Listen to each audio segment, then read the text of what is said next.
Break के बाद स्वागत है आपका। जम्मू कश्मीर के बनिहाल में आतंकियों ने ग्रेनेड से हमला किया। इस ग्रेनेड हमले में 2 लोगों के घायल होने की खबर है, जिन्हें अस्पताल में भर्ती करवाया गया है। वहीं आतंकी हमले के बाद सुरक्षा बलों ने पूरे इलाके की घेराबंदी कर उनकी तलाश शुरू कर दी है। बता दें कि पिछले 2 दिनों में ग्रेनेड हमले की ये तीसरी घटना है। इससे पहले गुरुवार को अज्ञात हमलावरों ने कश्मीर के बेमिना में बीएसएफ पोस्ट पर ग्रेनेड से हमला किया था।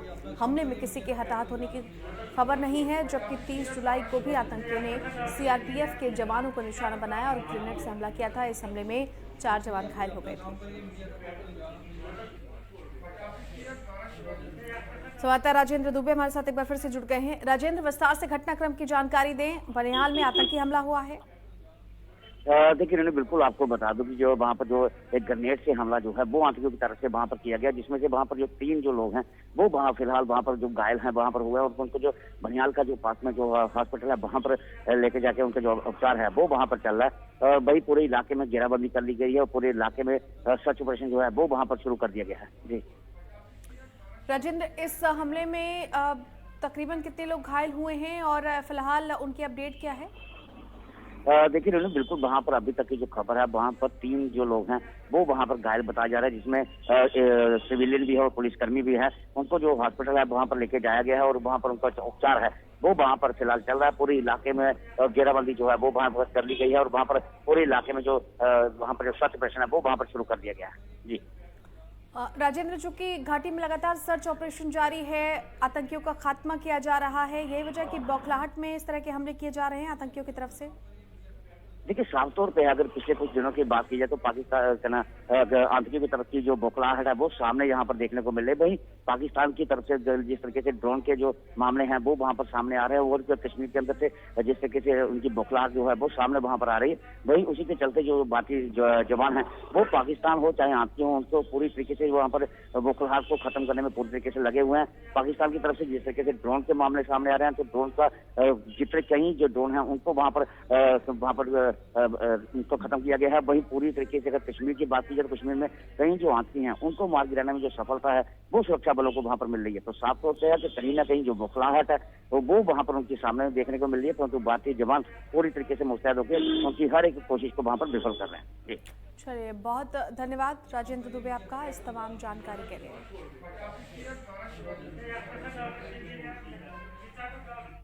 वक्त एक और छोटे से ब्रेक का, चल लौटते हैं।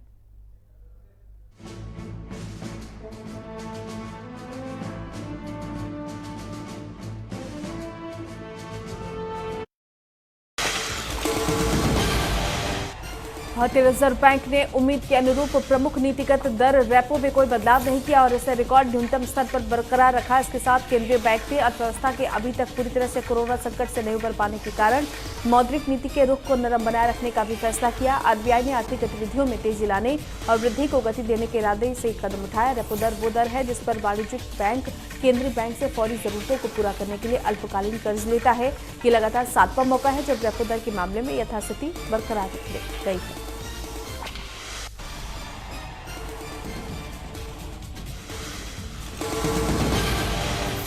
केंद्रीय आवास और शहरी मामलों के मंत्री हरदीप सिंह पुरी और दिल्ली के सीएम अरविंद केजरीवाल ने वीडियो कॉन्फ्रेंसिंग के माध्यम से दिल्ली मेट्रो की पिंक लाइन के विस्तार का शुभारंभ किया।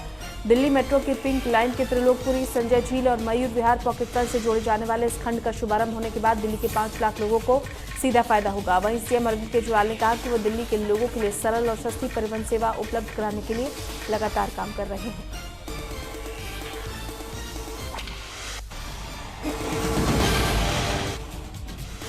पाकिस्तान के रहीम यार खान इलाके में एक हिंदू मंदिर के तोड़े जाने पर भारतीय विदेश मंत्रालय ने कड़ी आपत्ति दर्ज कराई है। विदेश मंत्रालय के प्रवक्ता अरिंदम बागची ने कहा कि पाकिस्तान में कट्टरपंथी घटनाएं हमेशा होती रही हैं और वहां पर अल्पसंख्यक समुदाय कभी सुरक्षित नहीं रहा। जिस तरह से मंदिर पर हमला किया गया वो पाकिस्तान की कट्टरपंथी छवि को दर्शाता है। उन्होंने कहा कि विदेश मंत्रालय ने पाकिस्तान दूतावास के सामने अपनी चिंता व्यक्त की है और इस मामले में पाकिस्तान दूतावास से जवाब मांगा है।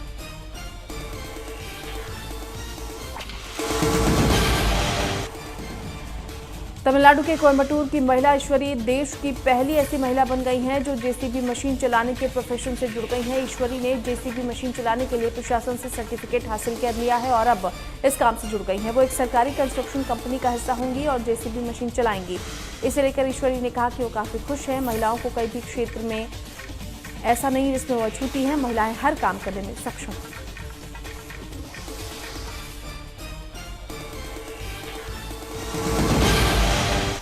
यूपी के प्रयागराज शहर में त्रिवेणी का जलस्तर बढ़ने के बाद बाढ़ के हालात बन गए हैं। नदियों में आए उफान के बाद निचले इलाकों में पानी घुस गया है, जिससे लोगों को काफी परेशानियों का सामना करना पड़ रहा है। सैकड़ों घरों में पानी घुस गया है। वहीं निचले इलाकों में रहने वाले लोगों को सुरक्षित जगहों पर शिफ्ट किया जा रहा है। वहीं राज्य सरकार के कई अधिकारी बाढ़ के हालात पर नजर बनाए हुए हैं।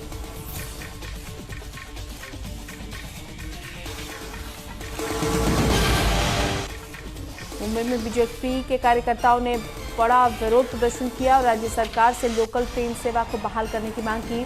इस दौरान बीजेपी के कई कार्यकर्ता पुलिस से भिड़ गए, जिसके बाद पुलिस ने कई बीजेपी कार्यकर्ताओं को हिरासत में ले लिया। वहीं बीजेपी नेताओं ने जमकर राज्य सरकार के खिलाफ नारेबाजी की और लोकल सेवा बहाल होने तक प्रदर्शन की बात कही। वहीं पुलिस ने हिरासत में लिए गए बीजेपी कार्यकर्ताओं को 2 घंटे के बाद छोड़ दिया।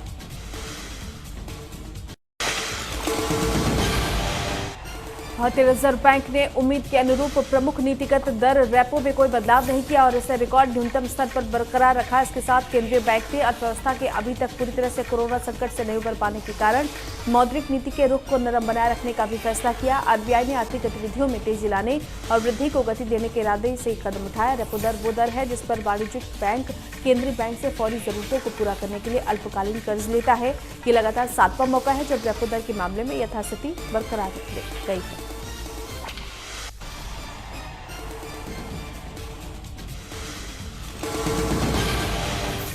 केंद्रीय आवास और शहरी मामलों के मंत्री हरदीप सिंह पुरी और दिल्ली के सीएम अरविंद केजरीवाल ने वीडियो कॉन्फ्रेंसिंग के माध्यम से दिल्ली मेट्रो की पिंक लाइन के विस्तार का शुभारंभ किया। दिल्ली मेट्रो की पिंक लाइन के त्रिलोकपुरी, संजय झील और मयूर विहार पॉकेटपल से जोड़े जाने वाले इस खंड का शुभारंभ होने के बाद दिल्ली के 5 लाख लोगों को सीधा फायदा होगा। वहीं सीएम अरविंद केजरीवाल ने कहा कि वो दिल्ली के लोगों के लिए सरल और सस्ती परिवहन सेवा उपलब्ध कराने के लिए लगातार काम कर रहे हैं।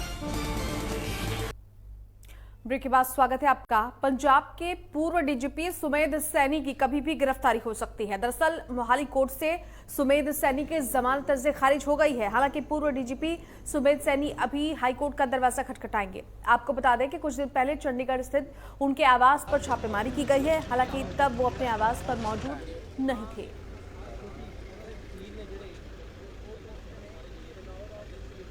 मोहाली कोर्ट से सुमेध सिंह सैनी की जमानत अर्जी खारिज हुई और अब उनकी मुश्किलें बढ़ गई हैं। माना जा रहा है ऐसे में उनकी गिरफ्तारी कभी भी हो सकती है। हालांकि फौरी तौर पर राहत के लिए हाईकोर्ट का दरवाजा भी खटखटा सकते हैं सुमेध सिंह सैनी। कुछ दिन पहले आपको बता दें कि उनके आवास पर छापेमारी भी हुई थी। भ्रष्टाचार संबंधी मामलों को लेकर, और ऐसे में माना जा रहा है कि उनकी मुश्किलें और बढ़ सकती हैं।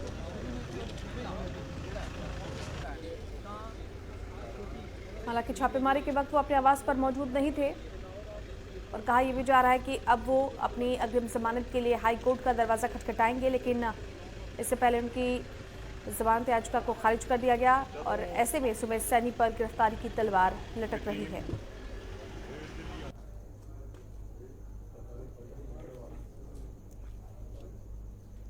पूर्व डीजीपी सुमेध सैनी की मुश्किलें लगातार बढ़ती जा रही है। जिस तरीके से उनके आवास पर छापेमारी की गई और अब आपको बता दें कि उनकी अग्रिम जमानत अर्जी भी खारिज कर दी गई है, जिसके बाद अब उन पर गिरफ्तारी की तलवार लटक रही है।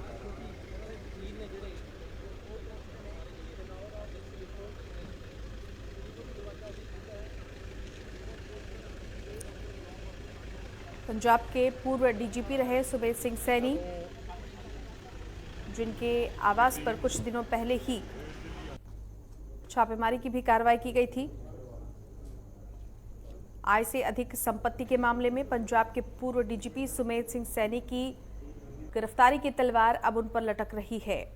संवाददाता दीपक शर्मा हमारे साथ जुड़ गए हैं। दीपक, विस्तार से जानकारी दे, सुमेध सिंह सैनी की मुश्किलें अब बढ़ रही हैं। जी बिल्कुल, लगातार मुश्किलें जो है सुमेध सैनी की बढ़ती जा रही है, क्योंकि जिस तरह से विजिलेंस ने मामला एक दर्ज किया था सुमेध सिंह सैनी के खिलाफ आय से अधिक संपत्ति का, उनकी कोठी को लेकर मामला था कि जो काला धन जो है आय से अधिक संपत्ति अर्जित करके ये कोठी उन्होंने बनाई है और फौजी जो है इसके कागजात में की गई है, ऐसे आरोप थे विजिलेंस के। और विजिलेंस की ओर से छापेमारी भी की गई थी उनकी गिरफ्तारी के लिए, लेकिन सुमेध सिंह सैनी जो है विजिलेंस के हाथ नहीं आए थे। इसके बाद लगातार उनके अलग अलग ठिकानों पर जो है छापेमारी की गई थी। इस दौरान उनके वकील जो है रमनप्रीत सिंह, वो भी जो है विजिलेंस के साथ मौजूद रहे थे और उनकी तरफ से अब जो है अग्रिम जमानत जो है, क्योंकि लगातार गिरफ्तारी का डर जो है सुमेश सिंह सैनी को सता रहा है और अग्रिम जमानत याचिका जो है उन्होंने मोहाली की जो जिला अदालत है उसमें डाली थी, जो अब जो है खारिज हो गई है और कहीं न कहीं गिरफ्तारी की तलवार जो है अब भी सुमेश सिंह सैनी पर लटक रही है। हालांकि आगे जो है वो हाईकोर्ट में इसके लिए याचिका दायर कर सकते हैं। जी चलिए दीपक, बहुत धन्यवाद आपका इस तमाम जानकारी के लिए।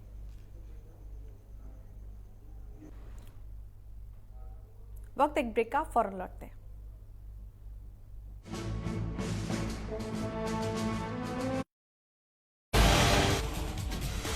पाकिस्तान के रहीम यार खान इलाके में एक हिंदू मंदिर के तोड़े जाने पर भारतीय विदेश मंत्रालय ने कड़ी आपत्ति दर्ज कराई है। विदेश मंत्रालय के प्रवक्ता अरिंदम बागची ने कहा कि पाकिस्तान में कट्टरपंथी घटनाएं हमेशा होती रही हैं और वहां पर अल्पसंख्यक समुदाय कभी सुरक्षित नहीं रहा। जिस तरह से मंदिर पर हमला किया गया वो पाकिस्तान की कट्टरपंथी छवि को दर्शाता है। उन्होंने कहा कि विदेश मंत्रालय ने पाकिस्तान दूतावास के सामने अपनी चिंता व्यक्त की है और इस मामले में पाकिस्तान दूतावास से जवाब मांगा।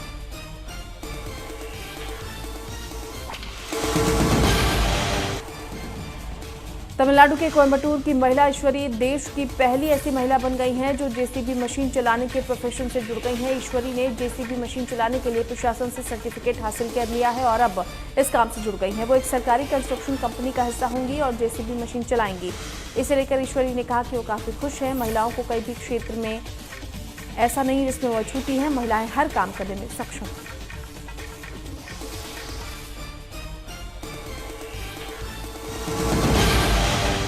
यूपी के प्रयागराज शहर में त्रिवेणी का जलस्तर बढ़ने के बाद बाढ़ के हालात बन गए हैं। नदियों में आए उफान के बाद निचले इलाकों में पानी घुस गया है, जिससे लोगों को काफी परेशानियों का सामना करना पड़ रहा है। सैकड़ों घरों में पानी घुस गया है। वहीं निचले इलाकों में रहने वाले लोगों को सुरक्षित जगहों पर शिफ्ट किया जा रहा है। वहीं राज्य सरकार के कई अधिकारी बाढ़ के हालात पर नजर बनाए हुए हैं।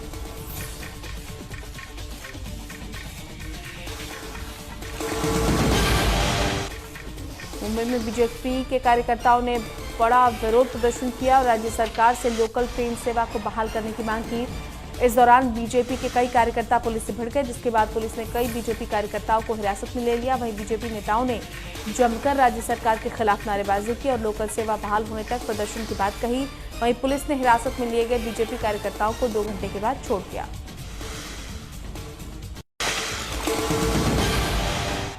भारतीय रिजर्व बैंक ने उम्मीद के अनुरूप प्रमुख नीतिगत दर रेपो में कोई बदलाव नहीं किया और इसे रिकॉर्ड न्यूनतम स्तर पर बरकरार रखा। इसके साथ केंद्रीय बैंक ने अर्थव्यवस्था के अभी तक पूरी तरह से कोरोना संकट से नहीं उबर पाने के कारण मौद्रिक नीति के रुख को नरम बनाए रखने का भी फैसला किया। आरबीआई ने आर्थिक गतिविधियों में तेजी लाने और वृद्धि को गति देने के इरादे से कदम उठाया। रेपो दर वो दर है जिस पर वाणिज्यिक बैंक केंद्रीय बैंक से फौरी जरूरतों को पूरा करने के लिए अल्पकालीन कर्ज लेता है।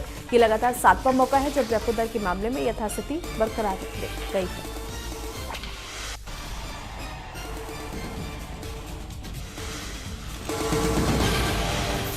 केंद्रीय आवास और शहरी मामलों के मंत्री हरदीप सिंह पुरी और दिल्ली के सीएम अरविंद केजरीवाल ने वीडियो कॉन्फ्रेंसिंग के माध्यम से दिल्ली मेट्रो की पिंक लाइन के विस्तार का शुभारंभ किया।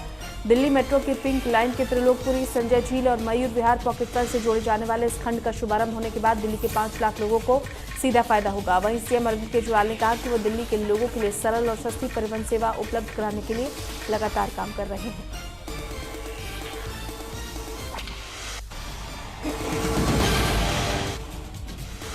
पाकिस्तान के रहीम यार खान इलाके में एक हिंदू मंदिर के तोड़े जाने पर भारतीय विदेश मंत्रालय ने कड़ी आपत्ति दर्ज कराई है। विदेश मंत्रालय के प्रवक्ता अरिंदम बागची ने कहा कि पाकिस्तान में कट्टरपंथी घटनाएं हमेशा होती रही हैं और वहां पर अल्पसंख्यक समुदाय कभी सुरक्षित नहीं रहा। जिस तरह से मंदिर पर हमला किया गया वो पाकिस्तान की कट्टरपंथी छवि को दर्शाता है। उन्होंने कहा कि विदेश मंत्रालय ने पाकिस्तान दूतावास के सामने अपनी चिंता व्यक्त की है और इस मामले में पाकिस्तान दूतावास से जवाब मांगा है।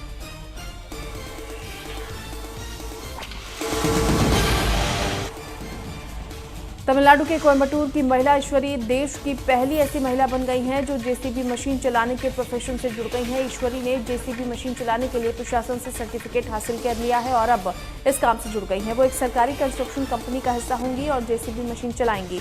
इसे लेकर ईश्वरी ने कहा कि वो काफी खुश हैं। महिलाओं को कई भी क्षेत्र में ऐसा नहीं जिसमें वो अछूती हैं। महिलाएं हर काम करने में सक्षम हैं।